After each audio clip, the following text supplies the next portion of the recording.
Hello everyone, আমি রেশমিতা। আমার কাহিনী অভিযান চ্যানেলে আপনাদের সকলকে অনেক অনেক স্বাগতম। কেমন আছেন সবাই?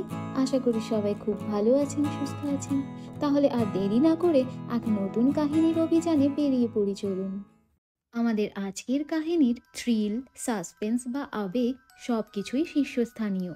কাহিনীর নায়ক হলেন অবিনাশ কামাত, যিনি একজন প্রাক্তন পুলিশ অফিসার এবং এখন ভাড়াটে হিসেবে গোপন অপারেশনে কাজ করেন। তিনি আলিয়া নামে একটি অল্প বয়সী মেয়েকে বাঁচানোর জন্য একটি মিশনে যাত্রা শুরু করেন, যাকে তার স্বামী এবং শ্বশুর বাড়ির লোকেরা আইএসিসে যোগদানের জন্য জোর করে সিরিয়ায় নিয়ে গিয়েছিল। যেখানে আইএসিস বিগত 6 মাসে আরও শক্তিশালী হয়ে উঠেছে, সেখানে অবিনাশ একা কি পারবে আলিয়াকে বাঁচাতে? তিনি কোন কোন চ্যালেঞ্জের মুখোমুখি হবেন? আলিয়া কি আদৌ বেঁচে ফিরতে পারবে? এই সমস্ত প্রশ্ন নিয়েই আজ আপনাদের এক্সপ্লেন করে শোনাবো একটি সদ্য মুক্তি পাওয়া সিরিজ, দ্য ফ্রিল্যান্সার। গল্পটি শুরু হয় সিরিয়া বর্ডারের কাছে তুর্কির মার্ডিন শহরের এমন এক দৃশ্যে, যেখানে একজন তরুণী শহরের অলিগলি দিয়ে ছুটে পালাচ্ছে। তরুণীটি রাস্তার একজন অজানা ব্যক্তির অলক্ষ্যে তার ফোনটি ব্যবহার করে কাউকে কল করতে চায়, কিন্তু দ্রুতই দুজন লোক তরুণীটিকে আলিয়া নামে চিৎকার করে ডাকে। ও তাড়া করতে করতে তার কাছে চলে আসে। তরুণীটি তখন ফোন ফেলে দিয়ে দ্রুত পালাতে যায় এবং তখনই গলি থেকে বের হওয়ার মুখে একটি গাড়ি এসে তাকে ধাক্কা দেয়। সে অবচেতন হয়ে রাস্তায় লুটিয়ে পড়ে এবং এখান থেকে কাহিনী তার মূল স্রোতে প্রবেশ করে। কাহিনীর পরিসরে দেখা যায় আফগানিস্তানের কাবুলের কিছু বেদনাদায়ক দৃশ্যের খবর, যেখানে তালিবানিরা আফগানিস্তান দখল করার চেষ্টায় এক চরম বিশৃঙ্খলা সৃষ্টি করেছে। এখানে গল্প 3 দিন পিছিয়ে যায় তেল আবিব, ইসরায়েলে, যেখানে দেখা মেলে দ্য ফ্রিল্যান্সার অবিনাশ কামাথে, যিনি একজন ক্লায়েন্টের সাথে মিটিং করে তার বর্তমান অ্যাসাইনমেন্ট ফাইনাল করে। অবিনাশ ধারাবাহিকভাবে ডক্টর আরিফ খানের সাথে যোগাযোগ রক্ষা করে থাকে, যিনি তাকে তার প্রতিটি অপারেশনকে সফলভাবে পরিচালনা করার তথ্য ও বুদ্ধি দিয়ে থাকেন। অবিনাশের বর্তমান অ্যাসাইনমেন্ট হলো একজন হেজবোল্লা সন্ত্রাসবাদীকে নিষ্ক্রিয় করা। এই মিশনটি তার কাজের প্রকার বোঝানোর জন্য যোগ করা হয়েছে, যা অবিনাশ ও তার দল অত্যন্ত পেশাদারির সাথে সম্পন্ন করে। মিশন কমপ্লিট করে অবিনাশ টানজিয়ার, মরক্কোয় তার বর্তমান বাসস্থানে ফিরে আসে, যেখানে তাকে একটি ভিন্ন দৃষ্টিকোণ থেকে দেখতে পাওয়া যায়। তার স্ত্রী মৃণালের প্রতি তার ভালোবাসা অন্তহীন, যদিও বোঝা যায় তারা একসাথে এখন কোনো ট্রমার মধ্যে রয়েছে। মৃণালের কথায় বোঝা যায় সে ডিমেনশিয়ায় ভুগছে এবং কোনো মানসিক হাসপাতালে চিকিৎসাধীন আছে। এরপর দেখা যায় ভারতের মুম্বাইয়ে একজন ব্যক্তি একটা ব্যারিকেডের জায়গায় গাড়িতে বসে একজন মহিলার সাথে কথা বলছে ফোনে। মহিলাটি তাকে আলিয়ার কোনো খোঁজ পাওয়া গেছে কিনা জিজ্ঞেস করায় তিনি বলেন না, কিন্তু এবার পাওয়া যাবে।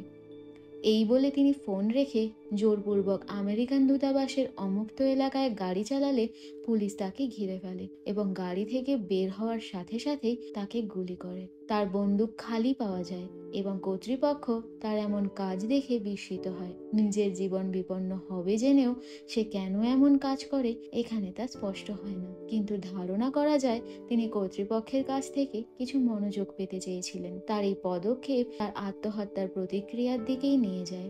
এই খবরটি অবিনাশ একটি নিউজ চ্যানেলে দেখতে পায় এবং মুম্বাইয়ের পথে রওনা হয়। মুম্বাইয়ে পৌঁছে অবিনাশ এক মহিলার সাথে দেখা করে। এখানে জানা যায় এই মহিলার নাম সাবিনা এবং ইউএস অ্যাম্বাসির সামনে আত্মহত্যা করা ব্যক্তিটি তার স্বামী ইনায়েত খান।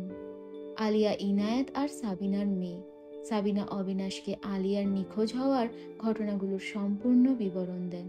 সাবিনা জানায় যে আলিয়ার সদ্যই মালয়েশিয়ার একটি ধনী পরিবারে বিয়ে হয়েছে। তার স্বামী মহসিন ও তার পরিবারের দেওয়া বিশদ অনুসারে দম্পতির দুবাই যাওয়ার কথা ছিল, তবে তারা সবাই মহসিনের পারিবারিক ছুটি কাটাতে তুরস্কে পৌঁছেছে। আলিয়া তার বাবা মায়ের সাথে যোগাযোগ রেখেছিলেন, কিন্তু শীঘ্রই আলিয়ার এবং তার শ্বশুরবাড়ির সাথে তাদের যোগাযোগ বন্ধ হয়ে যায়। তাদের মেয়ের আকস্মিক নিখোঁজের ঘটনা তাদের মধ্যে উন্মাদনা সৃষ্টি করে, কিন্তু তারা নিশ্চিত ছিল যে কোনো মৃত্যু জড়িত ঘটনা এটি ছিল না, কারণ দূতাবাস সেক্ষেত্রে পরিবারের সাথে যোগাযোগ করত।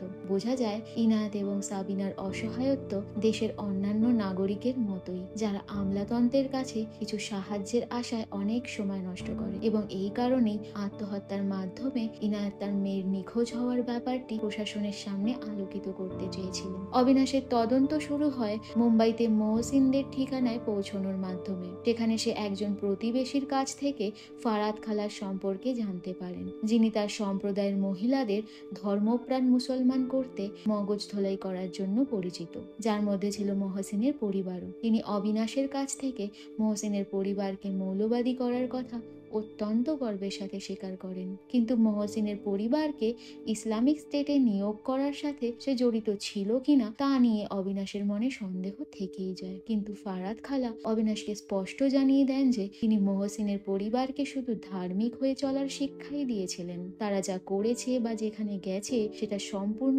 নিজেদের ইচ্ছে অনুযায়ী করেছে এবং এতে তার কোনো হাত নেই। ওদিকে ডক্টর খান অবিনাশকে জানান যে বিয়ের কিছু পর আলিয়ার মহসিনের সাথে দুবাই যাওয়ার কথা ছিল, কিন্তু তার পরিবর্তে তারা ইস্তানবুলে উড়ে যায়। মহসিন ও তার পরিবার সামনে যাত্রা সম্পর্কে আলিয়াকে উদ্দেশ্যমূলকভাবে অন্ধকারে রেখেছিল। আলিয়া মহসিন ও তার পরিবারের উদ্দেশ্যকে বিশ্বাস করেছিল। ডক্টর খান জানান মহসিনের পরিবারের উদ্দেশ্য ছিল ইস্তানবুল থেকে সিরিয়াতে প্রবেশ করে আইএসিসে যোগদান করা।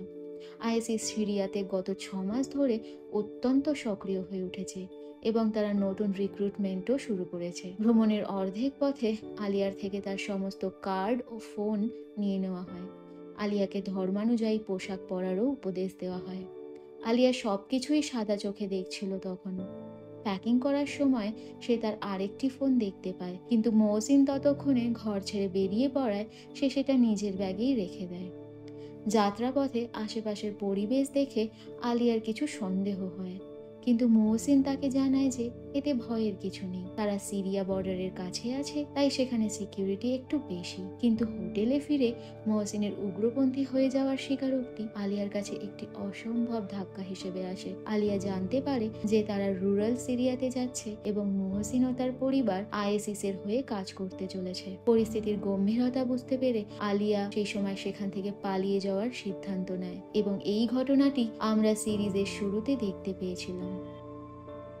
কাহিনী এরপর 8 বছর পিছিয়ে যায় এবং জানা যায় সেই সময় মহারাষ্ট্রের এসআই থাকাকালীন অবিনাশ ও ইনায়েত একে অপরের কলিগ ছিলেন এবং দেশের হোম মিনিস্টারের শ্যালকের একটি মহিলাজনিত কেসে নিজেদের ডিউটিতে অনড় থাকার কারণে অবিনাশ ও ইনায়েতকে পুলিশের চাকরি থেকে সাসপেন্ড করে দেওয়া হয়। গল্প আবার বর্তমান সময়ে ফিরে আসে, যেখানে আলিয়াকে সিরিয়া ইরাক সীমান্তের দায়রাত জাওর শহরে আইএসিস এর ক্যাম্পে নিয়ে আসা হয়, যেখানে সে মহিলাদের বিরুদ্ধে অমানবিক আচরণের অনেক ভয়ঙ্কর চিত্র প্রত্যক্ষ করেছিল। আলিয়া এত কষ্টের মুখোমুখি হওয়ার জন্য প্রস্তুত ছিল না। তাকে ইসলামী রাষ্ট্রের রীতিনীতিতে অভ্যস্ত হতে বাধ্য করা হয়েছিল। সেখানে নৈতিক পুলিশের লজ্জাজনক মন্তব্য এবং মহসিনের ক্রমাগত দুর্ব্যবহার ধীরে ধীরে তার আত্মবিশ্বাসকে হত্যা করছিল। সে একসময় মহসিনকে না দিতে পারা তার অন্য ফোনটি খুঁজে পায় এবং সেটির মাধ্যমে খুব সাবধানে বাথরুমে লুকিয়ে সে তার বাবার নম্বরে টেক্সট করতে সক্ষম হয়। আলিয়ার মা অবিনাশকে এই টেক্সটের সম্পর্কে জানায় এবং তারা আলিয়ার সাথে প্রতিদিন শুধুমাত্র 3 মিনিট টেক্সট মেসেজের মাধ্যমে যোগাযোগ করার প্ল্যান করে। অবিনাশ বলে যে তাদের এই পরিস্থিতি ধৈর্যের সাথে মোকাবিলা করতে হবে, কারণ এটি একটি ধীর প্রক্রিয়া হবে। তাদের শেষ লক্ষ্য হবে আলিয়াকে সেফলি সে ভয়ঙ্কর জায়গা থেকে বের করে আনা। আলিয়াকে জানাতে বলা হয় যে সার্ভিলেন্স ট্র্যাকিং এর হাত থেকে বাঁচতে সে যেন কখনোই কল না করে এবং শুধুমাত্র সুযোগ পেলেই সেই লোকেশনের কিছু ছবি পাঠাতে থাকে। অবিনাশ আরো বলে যে এই সময় আলিয়ার মনোবল অটুট রাখতে তাকে যেন ইনায়েতের মৃত্যুর খবর জানানো না হয়। অবিনাশের কথা মতো প্রতিদিন আলিয়ার মা ইনায়েতের মতো করে আলিয়ার সাথে যোগাযোগ করে যেতে থাকে। অবিনাশ আলিয়ার কেস নিয়ে মরক্কোর সিআইএ ডেস্কের সাথে যোগাযোগ করে, কিন্তু সিআইএ কোনো রকম সাহায্য করতে নাকচ করে দেয়। কাহিনী আবার 8 বছর পিছিয়ে যায়। এখানে জানা যায় অবিনাশের চাকরি সাসপেনশনের পরবর্তী জীবনের ট্র্যাজিক পরিবর্তনের কথা।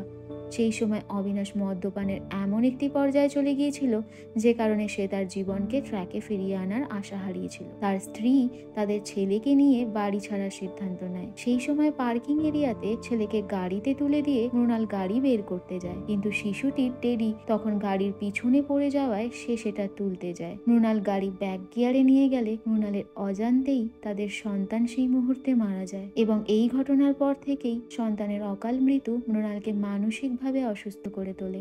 ওদিকে আইএসিস কোনোভাবে অবিনাশের খোঁজ পায় এবং মহসিনের পরিবারের কাছে তার পরিচয় জানতে চায়। মহসিন আলিয়াকে জানায় যে তার বাবা ইউএস অ্যাম্বাসিতে হামলা করতে গিয়ে শহীদ হয়েছে। মহসিন অবিনাশের ছবি দেখিয়ে আলিয়ার কাছে তার পরিচয়ও জানতে চায়। আলিয়া বলে যে অবিনাশের সাথে তার 8 বছর কোনো যোগাযোগ নেই। তিনি তার বাবার পুরনো বন্ধু ছিলেন এবং এখন লন্ডনে থাকেন। বাবার মৃত্যুর খবরে আলিয়া ভেঙে পড়ে ও মাকে টেক্সট করে কথা দেয় যে সে তার বাবার ইচ্ছে পূরণ করবে এবং এখান থেকে বেরোবে। আলিয়ার মা তাকে অবিনাশের নাম্বার শেয়ার করে এবং আশ্বস্ত করে যে অবিনাশ তাকে বের করার জন্য যথাসাধ্য চেষ্টা করছে। আলিয়াকে এই পরিস্থিতিতে শান্ত থাকতে হবে যাতে কেউ তার গতিবিধি বা উদ্দেশ্য সন্দেহ না করে। অবিনাশ আলিয়ার সাথে যোগাযোগ করে এবং তার কথা মতো আশেপাশের এলাকার ছবি ও বিল্ডিং এর নাম আরো অন্যান্য তথ্য আলিয়া তাকে পাঠাতে থাকে। সেখানে আলিয়ার একজন ব্রিটিশ পাকিস্তানি মেয়ে নাবিলার সাথে পরিচয় হয়। নাবিলা দায়রাত জাওয়ারে আলিয়ার প্রতিবেশী, যে এই সন্ত্রাসী রাজ্যে তার মতোই আসতে বাধ্য হয়েছিল। এই ব্রিটিশ মেয়েটিও আলিয়ার মতোই হতাশ এবং সে এই নরক থেকে বেরোতে চায়। অন্যদিকে মহসিন আইএসিস কমান্ডারের সাথে প্ল্যান করে আলিয়ার সাথে রাক্কার সব থেকে বড় মদিনাতে সুইসাইড অ্যাটাক করার, কিন্তু মহসিনের দাদা ও বৌদি সেই কাজটি করবে বলে সিদ্ধান্ত নেয়। তারা মহসিনকে বোঝায় আলিয়া এখনও ছোট এবং সে তাদের ভবিষ্যতে খিলাফতের জন্য সৈনিক দিতে কাজে আসবে। এরই মধ্যে সিআইএ অবিনাশের সাথে যোগাযোগ করে ও আইএসিস ক্যাম্পের তথ্যের বিনিময়ে আলিয়াকে সাহায্য করতে সম্মতি দেয়। ডক্টর খানও অবিনাশকে জানায় যে আইবিও এই কেসে ইন্টারেস্ট নিচ্ছে এবং তারা অবিনাশ সম্পর্কে সব কিছু তার কাছ থেকে জানতে চাইছে। অন্যদিকে আলিয়া অবিনাশকে আইএসিস কার্যকলাপের পরিবারের সদস্যদের ভূমিকার নানান তথ্য দিতে থাকে এবং তাদের পরিবারের 4 জনের রাক্কাতে যাওয়ার ব্যাপারেও জানায়, কিন্তু তখনও আলিয়া তাদের সুইসাইড মিশনের ব্যাপারে কিছুই জানত না। এরপর অবিনাশ একজন রিফিউজি ট্রেডারের সাথে যোগাযোগ করে আইএসিস টেরিটরি থেকে জলপথে বেরোনোর সমস্ত পরিকল্পনা করে। অবিনাশ তার পরিচিত একজন ট্রাভেল এজেন্টকে আলিয়ার উদ্ধারের জন্য প্রয়োজনীয় নকল ডকুমেন্ট বানাতে দেয় এবং আলিয়ার মতো দেখতে কাউকে জোগাড় করতে বলে। সে জানায় যে অর্থের বিনিময়ে সমস্ত কাজ খুব দ্রুতই দক্ষতার সাথে সে করে দেবে। অবিনাশ আলিয়াকে একটা ট্রোজান টেক্সট করে এবং বলে যে সেটি যে কোনোভাবেই মহসিনের কম্পিউটারে যেন সে ডাউনলোড করে দেয়। আলিয়া একটি ক্যাফেতে গিয়ে মহসিনকে ট্রোজানটি পাঠাতে সক্ষম হয়। মহসিন সেই ট্রোজানটি তার ল্যাপটপ থেকে ডাউনলোড করলে অবিনাশ তার সিস্টেম হ্যাক করে নেয় ও তাদের কার্যকলাপ ট্র্যাক করতে শুরু করে। সিআইএ সিদ্ধান্ত নেয় যে তারা শুধুমাত্র আইএসিস পাইলট অর্থাৎ মহসিনের ছোট ভাই সমীরকেই শেষ করতে চায়, কারণ সমীর একজন ইউএসএ ট্রেন্ড পাইলট এবং আইএসিস কর্মী, যা ইউএসএ সিকিউরিটির জন্য অত্যন্ত বিপজ্জনক। শর্তমতো সিআইএর সাথে দেখা করে অবিনাশ তার হ্যাক করা তথ্য সিআইএকে দেয়, কিন্তু তাদের কথাবার্তায় অবিনাশ বুঝতে পারে যে আলিয়াকে তাদের বের করে আনার কোনো প্ল্যান নেই। সিআইএ আলিয়ার জীবনের পরোয়া করে না এবং সেই জন্য সে এই মিশনটি নিজের মতো করে করবে বলে সিদ্ধান্ত নেয়। ইতিমধ্যে সুইসাইড মিশনে অংশগ্রহণ করার দৌলতে মহসিনের পরিবার তাদের ফোন ফেরত পেয়ে যায় এবং রাক্কার উদ্দেশ্যে রওনা হয়। রাক্কাতে পৌঁছে মহসিন দাদা ও তার বৌদি সুইসাইড অ্যাটাকের প্ল্যানটিকে সম্পূর্ণ করে, যা দেখে আলিয়া প্রচণ্ড ভয় পেয়ে যায় এবং সে বুঝতে পারে যে যে কোনো দিন তাকে দিয়েও এই কাজ করানো হতে পারে। ওদিকে বিপদের আঁচ করতে পেরে আইএসিস কমান্ডার প্ল্যান করে অবিনাশকে হত্যা করার। আইএসিসের 3 জন উগ্রপন্থী অবিনাশের ব্যাপারে তথ্য জোগাড় করে তাকে অ্যাটাক করে। এই অ্যাটাকটিকে অবিনাশ পরাস্ত করে এবং তাদের মধ্যে একজন মারা যায়। 2 জন যারা পালিয়ে যায় অবিনাশ তাদের খোঁজার চেষ্টা চালিয়ে যায়। এই খবর আইএসিসের প্রতিষ্ঠানে পৌঁছলে কমান্ডার বাকি 2 জনকে সেখানে ফিরে আসতে বলে এবং আপাতভাবে এই মিশনটি স্থগিত রাখতে উপদেশ দেয়। ওদিকে আলিয়া প্রচণ্ড ভয় পেয়ে যায় ও রাক্কায় ঘটে যাওয়া হামলার ঘটনা অবিনাশকে জানায়। অবিনাশ আলিয়াকে একটা জিফ পাঠায় এবং পরিবারের সকলের ফোনে সেটা পাঠিয়ে দিতে বলে। পরদিন আলিয়া সকলকে সেই জিপ পাঠিয়ে দিলে তাদের সকলের সেলফোনের গতিবিধি সিআইএ ট্র্যাক করতে থাকে। সিআইএ অবিনাশকে জানায় যে তাদের প্ল্যান হলো ড্রোন হিট করে মহসিনের পুরো বাড়িটাকেই উড়িয়ে দেওয়া। এর মধ্যে একদিন নাবিলা জানতে পেরে যায় আলিয়ার কাছে 2টো ফোন রয়েছে। সে আলিয়াকে রিকোয়েস্ট করে একটা ফোন তাকে দিয়ে দিতে, যার মাধ্যমে সে তার নিজের বাড়ির লোকের সাথে যোগাযোগ করে সেখান থেকে বেরোতে পারবে। আলিয়া 2টো ফোনের কথা অস্বীকার করে এবং সেই মুহূর্তে কোনোভাবে পালিয়ে বাঁচে। আলিয়া অবিনাশকে নাবিলার কথা জানায়। অবিনাশ জানায় যে আলিয়া ছাড়া আর কাউকেই সেখান থেকে উদ্ধার করা সম্ভব নয়, তাই নাবিলাকে মিথ্যে প্রতিশ্রুতি দিয়ে শান্ত রাখার পরামর্শ দেয়। ঠিক তখনই সিআইএ অফিসার রাধা অবিনাশকে মেসেজ করে জানায় যে 48 ঘন্টার মধ্যেই সিআইএ ড্রোন অ্যাটাক করতে চলেছে। অবিনাশ বুঝতে পারে যে হাতে আর সময় নেই।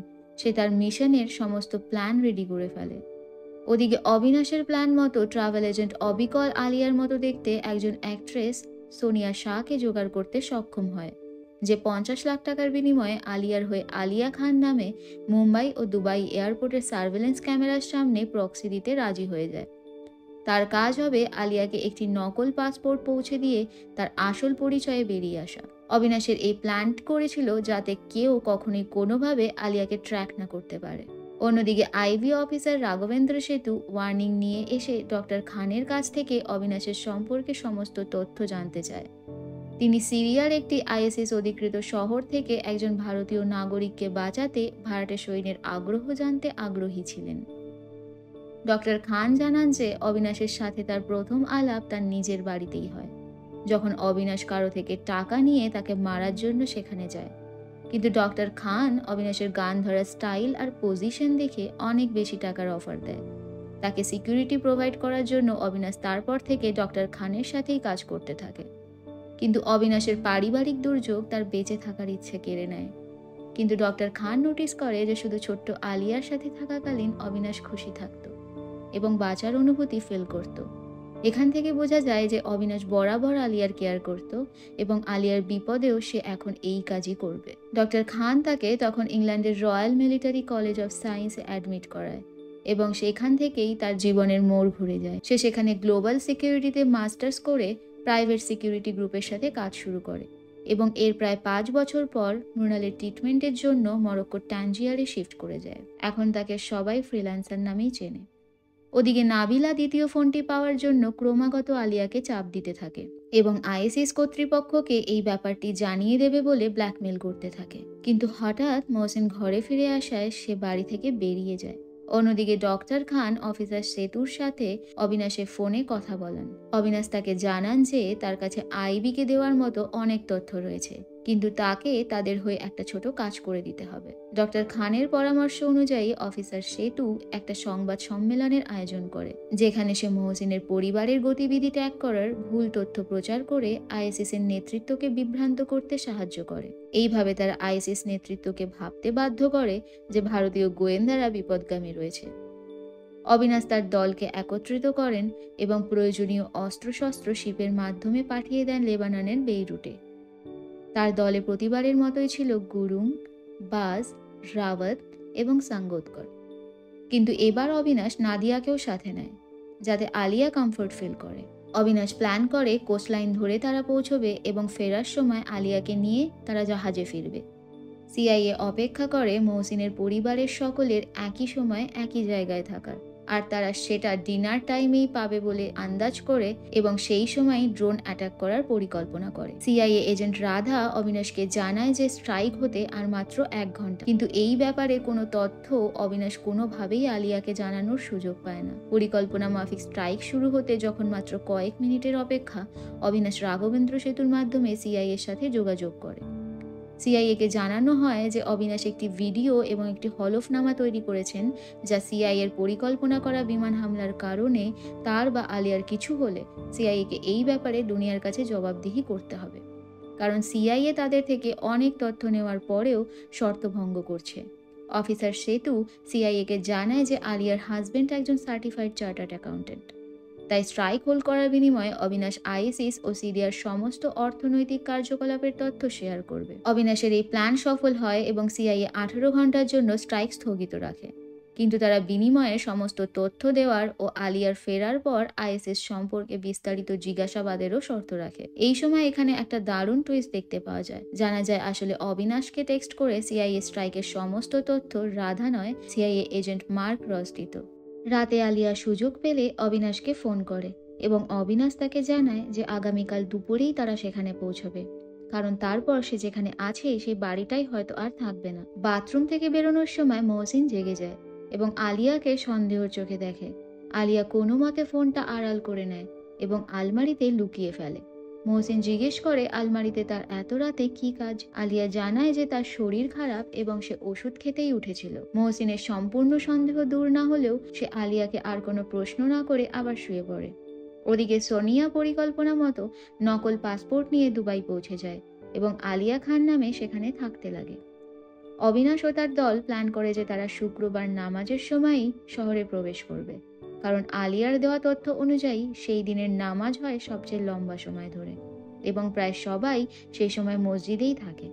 তাই এই 35 থেকে 40 মিনিটের সময়ই আলিয়াকে বাড়ি থেকে সরিয়ে নেওয়ার জন্য উপযুক্ত। প্ল্যানটি যতটা সহজ মনে হয় ততটা সহজ ছিল না, কিন্তু এটিই তার পক্ষে সবচেয়ে ভালো ছিল, কারণ সিআইএ পাইলটকে কোনো মতেই ছেড়ে দিতে রাজি ছিল না। তাই তাদের যা করার আগামী 18 ঘন্টার মধ্যেই করে ফেলতে হবে। অন্যদিকে নাবিলাকে বিভ্রান্ত করার নির্দেশ অনুসারে আলিয়া তাকে সেই দিন তার বাড়িতে আমন্ত্রণ জানায়। আলিয়া জানায় যে তার বাবার এক পরিচিত বন্ধু দুপুরে তাকে নিতে আসছে, সে চাইলে তখন তাদের সাথে বেরোতে পারে। এই কথা শুনে নাবিলা অত্যন্ত খুশি হয় এবং জিনিসপত্র নিয়ে বেরিয়ে পড়ে। তাকে একটা বড় ব্যাগ ও রানিং শু পরে আলিয়ার বাড়িতে ঢুকতে দেখে আইএসএস রক্ষীরা সন্দেহ করে এবং সেই খবর পেয়ে মহসিন আর তার ভাই বাড়ির উদ্দেশ্যে বেরিয়ে পড়ে। আলিয়া চেয়েছিল নাবিলাকে সেই সময় খাবারের সাথে কিছু মিশিয়ে তাকে অজ্ঞান করে সেখান থেকে একাই বেরিয়ে যাবে, কিন্তু নাবিলা বুঝতে পেরেছিল যে আলিয়ার তাকে সাহায্য করার কোনো পরিকল্পনা নেই। তাই সে আলিয়াকে আক্রমণ করে, তারা একটি শারীরিক দ্বন্দ্বে জড়িয়ে পড়ে এবং নাবিলা আলিয়াকে একটা ঘরে বন্দি করে রাখে। অবিনাশ ও তার দল তার প্ল্যান মতো পথের সমস্ত প্রতিকূলতা পেরিয়ে দাইর আর জাওয়ারে সময় মতো পৌঁছতে সক্ষম হয়। প্রথমে দূর থেকে পরিস্থিতি বুঝে তারা তাদের এন্ট্রি নেওয়ার পদ্ধতির পরিকল্পনা করে। গুরুং এবং সাঙ্গোৎকর সাবধানে এন্ট্রি পয়েন্ট অবধি পৌঁছয় এবং সমস্ত সিকিউরিটি গার্ডদের হত্যা করে। গুরুং সেখান থেকে দেখতে পায় শহর তখন পুরো খালি। সে অবিনাশকে এগিয়ে আসার সিগন্যাল দিলে তারা খুব সাবধানে শহরে প্রবেশ করে। নামাজের কারণে সবাই মসজিদে থাকায় আলিয়ার বাড়ি অবধি পৌঁছতে তাদের খুব একটা বেগ পেতে হয়নি, কিন্তু আলিয়ার বাড়ির সামনে সিকিউরিটি তখন কড়া ছিল। তাই সেখানে গিয়ে তাদের মারার পর অবিনাশ আলিয়া বলে চিৎকার করে তাকে ডাকতে থাকে। আলিয়া তখন বাড়ি থেকে বেরিয়ে আসলে তারা তাকে ঘিরে খুব সাবধানের সাথে শহর ছেড়ে বেরিয়ে পড়ে। ওদিকে সিআইএ ভাবে অবিনাশরা তাদের মিশন সম্পূর্ণ করে ফেলেছে, তাই তারা টার্গেট ফিক্স করে ফেলে এবং ব্লাস্ট করতে উদ্যত হয়। অন্যদিকে একটু দূরে ফেরার পথে চেকপোস্টে আইএসএস কর্মীরা অবিনাশদের নথিপত্র চেক করতে চায়। সেই সময় তাদের একজন আলিয়াকে চিনে ফেলে। তখনই দুপক্ষের মধ্যে ফায়ারিং চলাকালীন আলিয়া প্রচন্ড ভয় পেয়ে গাড়ি থেকে নেমে পালাতে গেলে একজন আইএসএস কর্মী তাকে গুলি করে। অবিনাশ ছুটে যায় এবং দুঃখে ভেঙে পড়ে, কিন্তু সেই সময় আলিয়ার মুখের ওপর থেকে কাপড় সরাতেই তারা দেখতে পায় যে মৃত মেয়েটি আলিয়া নয়, আসলে আলিয়ার জায়গায় সেখানে ছিল নাবিলা। নাবিলা মাথা থেকে পা পর্যন্ত বোরখা পরে থাকায় অবিনাশরা কেউ তাকে চিনতে পারেনি। অবিনাশ জানায় যে তাকে এক্ষুনি আলিয়াকে ফিরিয়ে আনতে আরেকবার সেখানে যেতে হবে। সে তার দলের লোকদের জানায় যে সে এইবার একাই যাবে এবং 15 মিনিটের মধ্যে সে যদি ফিরে না আসে তাহলে তারা যেন সেখান থেকে তাকে ছাড়াই ফিরে যায়। নাদিয়া জানায় যে সেও তার সাথে যেতে চায়, কারণ দুজন নারী একসাথে থাকলে তারা সন্দেহ কম করবে এবং মিশনটা কম রিস্কি হবে। অবিনাশ ও নাদিয়া দ্রুত আর একবার দায়ের আর জাওয়ারের পথে রওনা হয় এবং সেখানে পৌঁছে দেখে যে তখনও পরিবেশ ততটাই ফাঁকা ছিল। সে আর দেরি না করে আলিয়ার বাড়িতে প্রবেশ করে এবং আলিয়াকে খুঁজতে থাকে। একটি বন্ধ ঘরে মুখ হাত পা বন্দি অবস্থায় তাকে খুঁজে পায়। অবিনাশ আলিয়াকে জিজ্ঞেস করে সে চলতে সক্ষম হবে কিনা।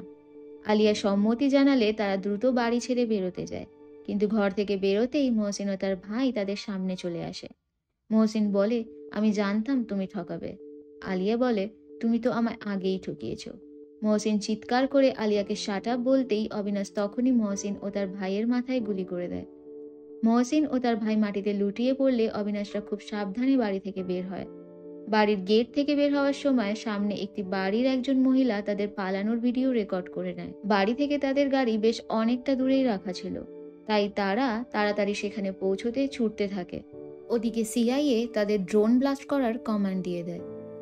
ঠিক তখনই হঠাৎ একটা গলিতে তারা মসজিদ ফেরত একদল পুরুষকে হেঁটে আসতে দেখে। তাদের দেখে যেন সেই লোকেরা কোনো সন্দেহ না করে সেই জন্য তারা একদম স্বাভাবিকভাবে ধীরে ধীরে হেঁটে তাদের মধ্যে দিয়ে বেরিয়ে যায়।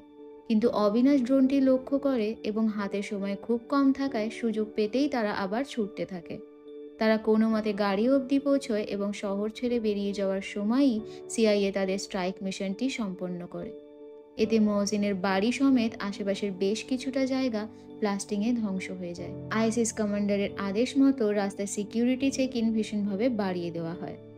কিন্তু ততক্ষণে অবিনাশরা বেশ কিছুটা এগিয়ে যায় এবং তার বাকি সঙ্গীরা যারা তাদের জন্য অপেক্ষা করছিল তারাও মিশন সাকসেসফুল হওয়ার আনন্দে হুল্লোড় করতে করতে সিরিয়া থেকে বেরিয়ে চলে। গল্প এখানেই শেষ নয়। ফেরার পথে একটা জায়গা থেকে অবিনাশের সঙ্গীরা ও অবিনাশরা আলাদা হয়ে যায়। পরিকল্পনা মতো অবিনাশ তাদের বেশভূষণ জ্বালিয়ে দেয় এবং অবিনাশ, আলিয়া ও নাদিয়া জলপথে দুবাই পৌঁছানোর উদ্দেশ্যে রওনা হয়ে যায়।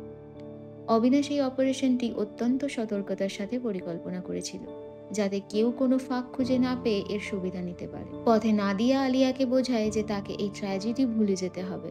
হয়তো সে অনেক ট্রমার মধ্যে দিয়ে যাবে, কিন্তু তার নতুন পরিচয়ে তাকে পুরনো ক্ষত কাটিয়ে উঠতে সাহায্য করবে। অবিনাশ আলিয়ার সাথে তার মার কথা বলায়। আলিয়ার মা তাকে বোঝায় যে এখন তাকে সবার থেকে দূরে কোথাও একা থাকতে হবে এবং পরবর্তী সময়ে পরিস্থিতি শান্ত হলে একটা নতুন পরিচয়ে অন্য কোনো শহরে সে আর তার মা নতুন জীবন শুরু করবে। আলিয়ার মা অবিনাশকে ধন্যবাদ জানায় এবং জিজ্ঞেস করে আলিয়া সেফ থাকবে তো। অবিনাশ বলে আমার থেকে বেশি।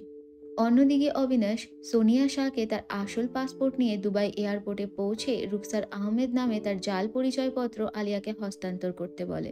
দুবাই এয়ারপোর্টের ওয়াশরুমে সোনিয়া নিজের ড্রেস ও পেপারস আলিয়াকে হস্তান্তর করার সময় তারা নিজেদের সামনাসামনি দেখতে পায় এবং নিজেদেরকে একই রকম দেখতে হওয়ায় আলিয়া বেশ অবাক হয়। চেঞ্জ করার পর আলিয়া রুকসার আহমেদ পরিচয়ের সাথে প্যারিসের উদ্দেশ্যে রওনা হয়।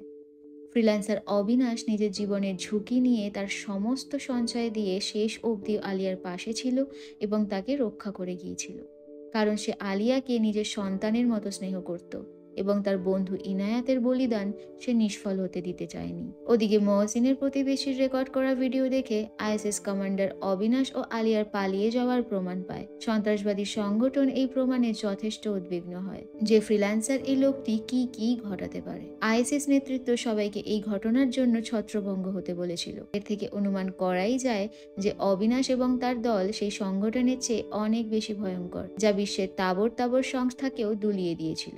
অবিনাশের শর্তভঙ্গে সিআইএ তার উপর ক্ষুব্ধ হয়, কারণ সে আলিয়াকে সিআইএ জিজ্ঞাসাবাদের জন্য পাঠাননি। অবিনাশ আলিয়াকে সিআইএ বা আইএসএস এর ট্র্যাক করা এড়াতে চেয়েছিলেন, যাতে সে অন্য পরিচয়ের সাথে নতুন শহরে নিরাপদে থাকতে পারে। আইবি অফিসার রাঘবেন্দ্র সেতু সিআইএকে জানান যে অবিনাশ কিছুতেই মেয়েটিকে ছেড়ে দেবেন না, কারণ সে তার পরিবার। এত কিছুর পরেও রাঘবেন্দ্রকে অবিনাশের পক্ষে কথা বলতে দেখে বেশ আনন্দ অনুভূত হয়। কাহিনীর শেষে অবিনাশ টানজিয়ারে ফেরে এবং মৃণালের সাথে তার বিবাহিত জীবন চালিয়ে যায়। আমাদের আজকের কাহিনী এখানেই শেষ হয়। তাহলে আপনাদের কেমন লাগলো কমেন্ট করে তা অবশ্যই জানাবেন। খুব শীঘ্রই আবার কোনো একটা নতুন বা পুরনো দুর্ধর্ষ কাহিনী নিয়ে হাজির হব অবশ্যই। ততক্ষণ পর্যন্ত লাইক, কমেন্ট ও সাবস্ক্রাইব করে কাহিনী অভিযানের সাথে থাকুন। আর নতুন কাহিনীর নোটিফিকেশন পেতে বেল আইকনটি প্রেস করে রাখতে ভুলবেন না যেন। আজ তাহলে আসি, দেখা হবে আগামীর কোনো এক কাহিনীতে। নমস্কার।